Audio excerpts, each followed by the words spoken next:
The book of Enoch begins with a warning to all humanity that a divine judgment has been rendered and a sentence will be imposed.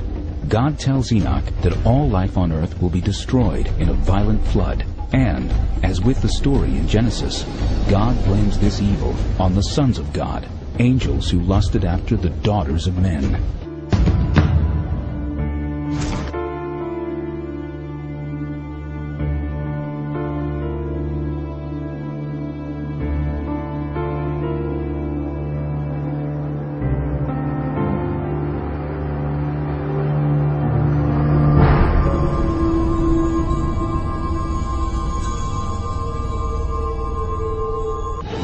And they began to go into them, and to defile themselves with them, and they taught them charms and enchantments. And they became pregnant, and they bare great giants whose height was 3,000 ells. And when men could no longer sustain them, the giants turned against them and devoured mankind. All over the world, we have statues and sculptures and paintings and depictions of these extraterrestrial beings. Even in the United States, at Sago Canyon, Utah, we have petroglyphs of very weird-looking creatures that have antennae on their heads, helmets, and halfway around the world, in Kimberley, Australia, for example, we have the exact same depictions of these helmeted beings with a halo around their heads. And the question I have is, what did our ancestors see that compelled them to put this on their cave walls?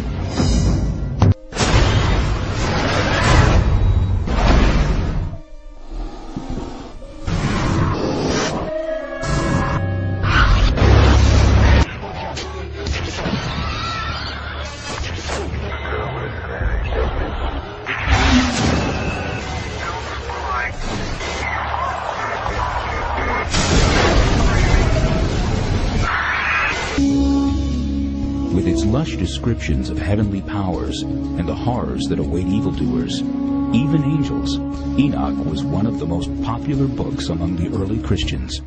Yet the Book of Enoch was denied a home in the official Christian canon. Each of these ancient illustrations or statues depict figures dressed in strange attire for the times and sporting unusual headgear. But could they really be representations of alien astronauts, visitors from other worlds, who touched down upon the Earth thousands of years ago?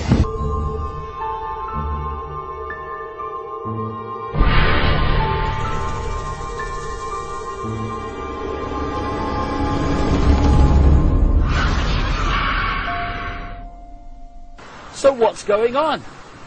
Why, when you look at the ancient accounts of the ancient gods, do you again and again see this reoccurring theme of the serpent race, the serpent gods, the flying serpents? Why, in my research for The Biggest Secret, have I come across a stream of people from different walks of life all over the world who have told me the same thing, that they have seen, to their astonishment and amazement, they've seen key people in positions of power just demanifest from being a human physical form and become before their eyes a reptilian figure. When you look at the ancient gods of the Indus Valley, they talk about the Nagas, the gods who, wait for it, had the ability to manifest as human or manifest as reptiles. I mean, look at this. It says, a traveler from distant stars escaped from a dying world looking for a way to extend his own life. His body decaying and weak, he couldn't prevent his own demise. Apparently his whole species was becoming extinct. So he traveled or searched the galaxies looking for a way to cheat death. And, look here. He came to a world rich with life, where he encountered a primitive race, humans. A species which, with all his powers and knowledge, he could maintain indefinitely. He realized within a human body he had a chance for a new life. In 1877, author and theologian Joseph Seiss demonstrated that the Great Pyramid resides at the intersection of the longest line of latitude and the longest line of longitude, the exact center of all the landmass in the world. Also, each of its 4 sides aligns almost precisely with the 4 points of the compass, though such an instrument wasn't even designed until thousands of years later. Now, he apparently found a young boy. It says, as the frightened villagers ran, night became day. Curious and without fear, he walked towards the light. Ra took him and possessed his body like some kind of a parasite looking for a host. And inhabiting this human form, he appointed himself ruler.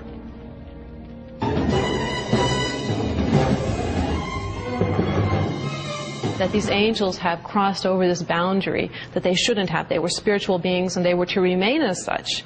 When they decided to descend upon earth, this unleashed upon the earth all sorts of problems. Not only these giants who are bloodthirsty and violent, but also these angels went on to teach humankind a variety of forbidden crafts. They also taught human beings how to make weapons of war.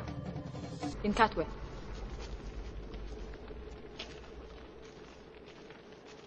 Ramasik baya wayeo. Didai to sademi yara. Bistun soy kharnaturum makriro win munafkhas. Yimyon anachyu mai nedatau.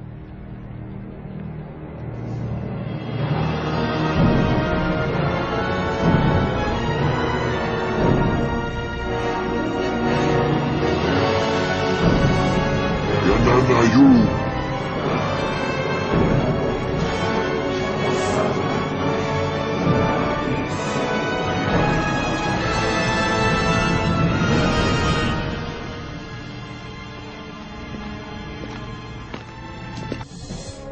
Another episode tells of Uriel, a powerful angel in charge of the stars, who becomes Enoch's guide through the heavenly realms.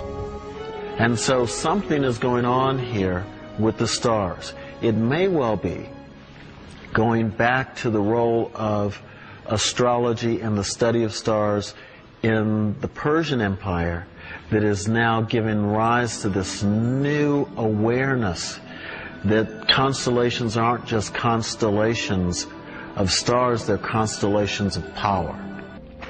He used the Stargate to bring thousands of people here to this planet as workers for the mines. Just like the one we saw. This mineral is clearly the building block of all his technology. With this, he can sustain eternal life.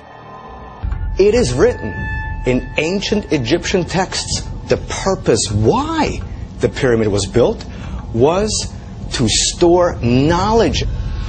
300 books which allegedly contained the knowledge of the universe, dictated by the guardians of the sky. And through this tour of heaven, Enoch gets the information, and he knows where the powers are, and to know where the powers are means that you have access to the power. But is it just mere coincidence that pyramid construction, very similar to that practiced in ancient Egypt, was also evolving halfway around the world?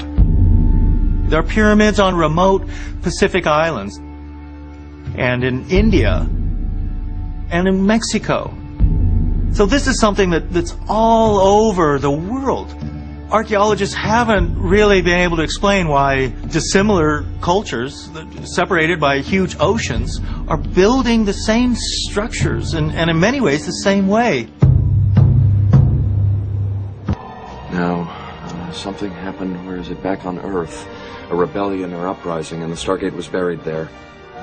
Fearful of a rebellion here, Ra outlawed reading and writing. He didn't want the people to remember the truth.